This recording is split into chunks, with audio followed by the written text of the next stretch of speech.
तो राम राम भाई लोग, क्या हाल चाल है। देखो आज मैं एक नई सीरीज स्टार्ट कर रहा हूं जिसमें हम लोग बात करेंगे कि निफ्टी और सेंसेक्स अगले वीक में कहा जा सकता है। बाकी 3 ऐसे स्टॉक्स की भी बात करेंगे जो आने वाले वीक में अच्छा परफॉर्म कर सकते हैं। तो वीडियो पूरी एजुकेशनल पर्पस के लिए रहने वाली है। मैं अपना पर्सनल व्यू तुम्हें शेयर करूंगा, उस हिसाब से तुम एनालिसिस करके और अपना पोजीशन बनाना। चलो वीडियो को स्टार्ट करते हैं। देखो सबसे पहले निफ्टी की बात करते हैं, ठीक है। अब देखो अगर तुम निफ्टी पे ये ट्रेंड लाइन ड्रॉ करते हो, ठीक है, ये वाला ट्रेंड लाइन एक ड्रॉ कर दो, ठीक है, और जस्ट उसके नीचे से एक और ट्रेंड लाइन। देखो ये 2 ट्रेंड लाइन है जिसको निफ्टी काफी अच्छे से रिस्पेक्ट कर रहा है।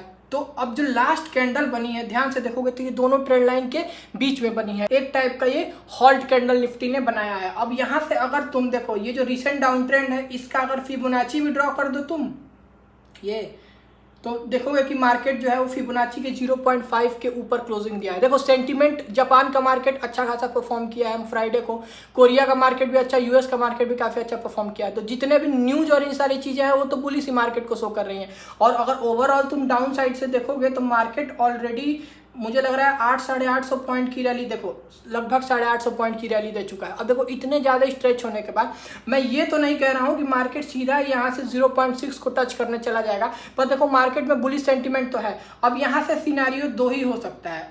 पहला सिनेरियो ये हो सकता है कि मार्केट जो है, ठीक है, वो डाउन साइड पे थोड़ा सा आए और 0.5 के लेवल को एक बार टेस्ट करे और फिर यहाँ से 0.6 यानी कि 24,800 के आसपास या 25,000 कहीं टच कर जाए, ठीक है। क्योंकि देखो इतने अच्छे अपसाइड के बाद मुझे लगता है कि मार्केट एक थोड़ा सा कंसोलिडेशन वाले फेज में जाएगा ही जाएगा। ऐसा नहीं है कि मार्केट बिल्कुल, अब देखो मंडे को ये हो सकता है कि मार्केट थोड़ा सा एक बड़ी सी ग्रीन कैंडल बना दे और सीधा और देखो सीधा हो सकता है कि 0.6 के लेवल को टेस्ट करके फिर यहाँ पे कंसोलिडेट हो जाए, ठीक है। पर यह है कि बहुत रिसेंट टाइम में अगर मार्केट ने 0.5 के लेवल को नहीं ब्रेक किया, और तो क्योंकि अगर 0.5 के लेवल को ब्रेक करेगा ना, फिर 2 सिनेरियो यहाँ बन जाएगा। पहला कि मार्केट डाउन साइड पे आएगा तो इसको EMA 21 मिलेगा, जिसके डाउन साइड पे ये जा नहीं सकता है, वरना फिर मार्केट का फेज ही चेंज हो जाएगा।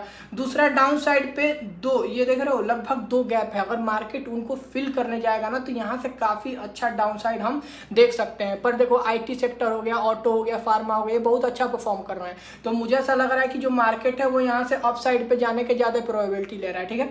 अब जो लेवल्स होंगे डेली, अब देखो डेली मार्केट कंडीशन के हिसाब से जो लेवल्स होंगे वो तो मैं अपने इंस्टाग्राम की स्टोरी और टेलीग्राम में पोस्ट करता हूँ, डिस्क्रिप्शन में तुम्हें लिंक मिल जाएगा, वहां से जाके फॉलो कर लो और ज्वाइन कर लो, ठीक है। पर एक ओवरऑल अगर सिनेरियो समझें तो जितने भी सेंटीमेंट वाली चीज़ें हैं, जितने भी टेक्निकल एनालिसिस वाली चीज़ें हैं, उस हिसाब से जो मार्केट है, देखो बहुत ज़्यादा कुछ वीवैप ये वो यूज़ करने की जरूरत नहीं है। सिंपल 1-2 टूल्स जैसे फिबोनाची और ये सारी चीज़ें यूज़ करके, और अगर तुम साइकोलॉजिकली भी सोचोगे तो तुम्हें पता चल जाएगा कि जब तक 0.5 के लेवल के नीचे यानी कि 24,200 के नीचे मार्केट नहीं जाता तब तक बुलिश ही है।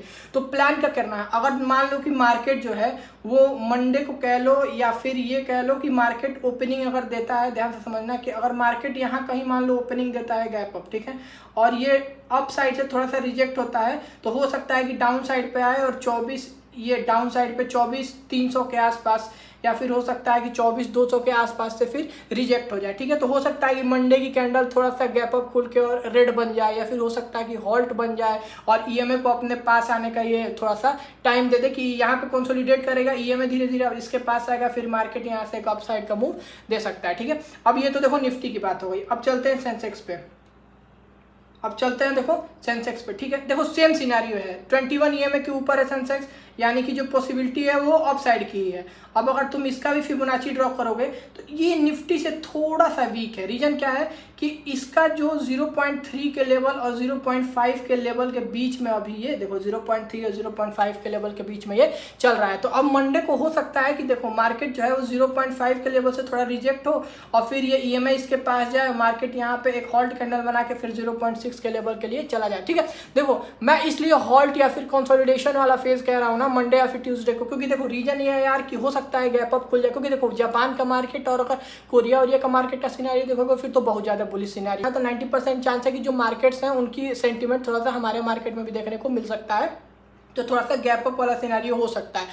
पर हमारा मार्केट अगर तुम ध्यान से देखोगे तो चाहे सेंसेक्स हो चाहे फिर निफ्टी हो, काफ़ी अच्छा देख रहे हो। मतलब तुम खुद सोचो कि लगभग 3000 पॉइंट एक हफ्ते में जा चुका है। तो यहाँ से थोड़ा कंसोलिडेशन चाहिए ना मार्केट में, और पैसा लगाने के लिए मार्केट को यहाँ थोड़ा टाइम स्पेंड करना पड़ेगा, ताकि थोड़ा सा मतलब यहाँ पे और बिग मनी एंटर करे, उसके बाद मार्केट एक अच्छा अप मूव दे दे, समझ रहे हो। तो बिग मनी को एंटर करने का कंसोलिडेशन या फिर थोड़ा प्राइस का कंसोलिडेशन कह लो, टाइम कंसोलिडेशन कह लो, मार्केट में होना जरूरी है। उस हिसाब से मैं तुम्हें बता कि देखो गैप अप गैप डाउन के हिसाब से जो लेवल्स होते हैं वो तो मैं अपने इंस्टा के स्टोरी और टेलीग्राम पे डालता हूँ, डिस्क्रिप्शन में तुम्हें लिंक मिल जाएगा, ठीक है। ये तो देखो निफ्टी और सेंसेक्स की ओवरऑल एक आउटलुक हो गया मंडे का।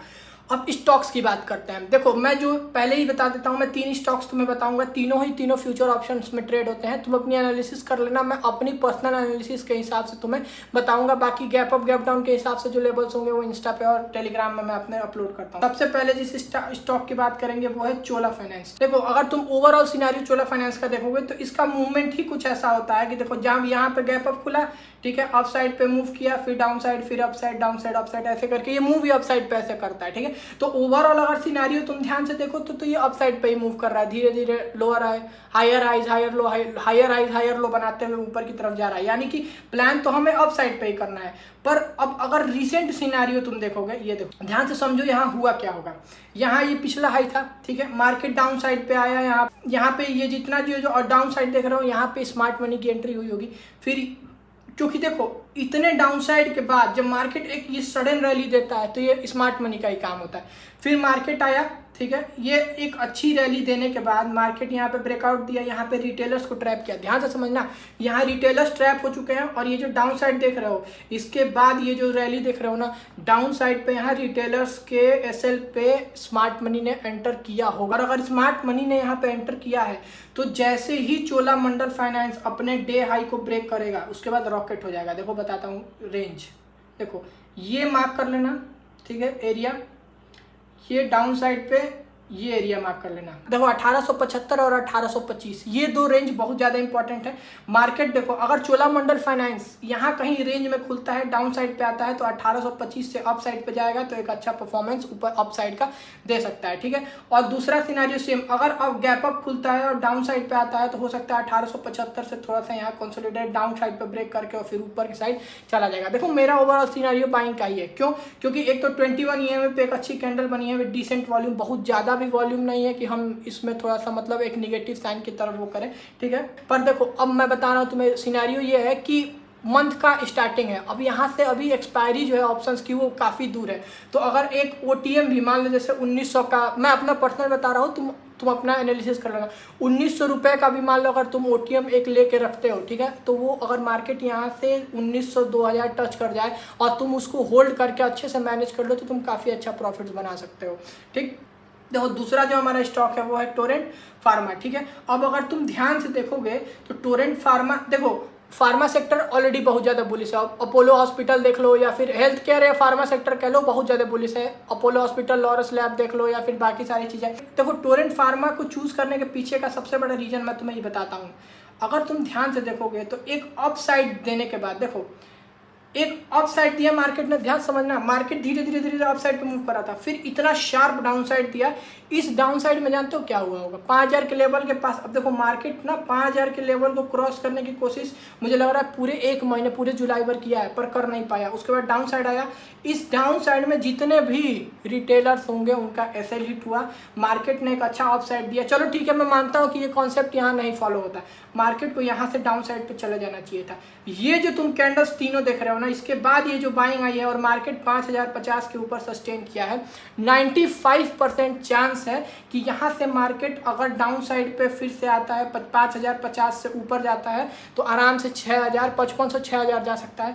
पर अगर मान लो मार्केट सीधा गैप अप भी खुलता है तो अपने प्रीवियस डे हाई से यहाँ से तुम एक अच्छा अप साइड का ट्रेड ले सकते हो, ठीक है। अब देखो अपना जो भी पोजीशनिंग होगी तुम उस हिसाब से देख लेना, पर मैं तो यही प्लान किया है तो मैं तो यही करने वाला हूँ, ठीक है। देखो तीसरा स्टॉक जो है वो है बजाज ऑटो। इसको चूज करने के पीछे बहुत बड़ा रीजन है। एक तो ऑटो सेक्टर के जितने भी बड़े अच्छे स्टॉक्स हैं जो इलेक्ट्रिक्स में इन सारी चीज़ों में काम करते हैं वो ऑलरेडी बहुत अच्छा परफॉर्म कर चुके हैं, टीवीएस मोटर कह लो या जो भी कह लो। पर इसको अगर तुम ध्यान से देखोगे तो परफॉर्मेंस इसने भी अच्छी की है, पर इसमें अभी स्पेस बहुत ज़्यादा बचा है। मैं स्पेस की क्यों बात कर रहा हूँ? क्योंकि देखो ये है बजाज ऑटो का ऑल टाइम हाई, ठीक है, ध्यान समझना। जहां अभी बजाज ऑटो है वहां से ऑल टाइम हाई लगभग 10% है। अब जैसे ही तुम ये ट्रेंड लाइन ड्रॉ करते हो, ये वाली, तुम्हें दिखेगा कि जो बजाज ऑटो है वो एक kind of cup and handle pattern बना के और उसका ब्रेकआउट दिया है, अभी रिसेंटली दिया है, कोई बहुत ज़्यादा, देखो रिसेंट ब्रेकआउट है, अभी कोई बहुत ज़्यादा रैली दिया नहीं है ये। तो यहाँ से अगर कप एंड हैंडल का तुम्हें सिनेरियो पता होगा, सिंपल, बिल्कुल कोई भी मतलब ऑर्डर फ्लो ये वो यूज़ नहीं करना, सिंपल बता रहा हूँ, अगर तुम्हें नॉर्मली भी पता होगा तो ये इसका टारगेट मिनिमम होता है। तो चलो ठीक है, मैं 14,000 के लिए नहीं प्लान करूँगा, पर मैं ये प्लान तो कर ही सकता हूँ ना कि जो मार्केट है वो अपना ऑल टाइम हाई एक बार टच कर ले, यहाँ से 1200 पॉइंट ऊपर, और 1200 पॉइंट ऊपर तक भी अगर तुम बजाज को होल्ड कर लेते हो तो तुम समझ लो कि बहुत तगड़ी चीज़ है, तुम काफ़ी अच्छा गेन बना सकते हो। तो प्लान क्या है, देखो प्लान सिंपल सा है, गैप को, ये जो गैप हुआ था मार्केट इसको फिल कर चुका है, डाउन साइड पे ये है सपोर्ट, ठीक है, और अप साइड पे एक सपोर्ट ये बनता है, ठीक है, सिंपल सिनेरियो है, एक सपोर्ट रिसेंट में ये बनेगा, बस। ये सारे लेवल्स मैं तुम्हें टेलीग्राम ग्रुप में दे दूंगा, जाके वहाँ से ध्यान से बना के देख के बना लेना, ठीक है। मार्केट अगर गैप अप खुलता है, डाउन साइड पे आता है, तो क्यों 11,400 के आसपास से कहीं रिजेक्ट होता है तो अप साइड पे ऑल टाइम हाई के लिए जा सकता है। मार्केट अगर गैप डाउन भी खुलता है तो ईएमए से रिजेक्ट होकर जा सकता है, ठीक है। अब हो सकता है मार्केट सीधा यहाँ गैप अप खुल जाए, देखो पॉसिबिलिटी बहुत कम है, पर हो सकता है कि मार्केट यहाँ गैप अप खुले थोड़ा सा, फिर 12,000 के आसपास से रिजेक्ट हो, और फिर हो सकता है कि 11,500 से अप साइड पर जाए, ठीक है। देखो तीनों स्टॉक्स जो भी मैंने बताया, या निफ्टी या सेंसेक्स, अगर मैं तुम्हें कह रहा हूँ कि बाइंग प्रेफर करूंगा मैं, तो तुम अपनी एनालिसिस तो पहले कर लेना, ठीक है, अपने लेवल्स बना लेना। पर मेरी बात सुनो, हमेशा जो बाइंग प्रेफर किया जाता है ना, वो किसी सपोर्ट पे बाइंग प्रेफर किया जाता है। तुम लोग देखो, ज़्यादातर लोग ट्रैप इसलिए होता है ना, क्योंकि जैसे मार्केट मान लो यहाँ खुला, उसने इस रेजिस्टेंस का ब्रेक किया, तुमने ब्रेकआउट समझ के एंट्री की, मार्केट डाउन साइड पे आ गया, तुम्हारा ऐसे लेट कर दिया, समझ रहे हो। इस चीज़ से बचने के लिए ना हमेशा प्रेफर करो कि तुम जब भी बाइंग प्रेफर कर रहे हो तो किसी सपोर्ट पे प्रेफर करो, ठीक है। बाकी डिस्क्रिप्शन में तुम्हें सारी चीज़ों का लिंक मिल जाएगा। अब देखो एक फ्री पूरी कोर्स मैंने अपने यूट्यूब चैनल पर डाल रखा है, उसका भी लिंक तुम्हें डिस्क्रिप्शन में मिल जाएगा, जाकर वहाँ से अपने हिसाब से चीज़ें देख सकते हो। बाकी अपना ध्यान रखो, अकाउंट को सब्सक्राइब भी कर लो, और कीप ट्रेडिंग।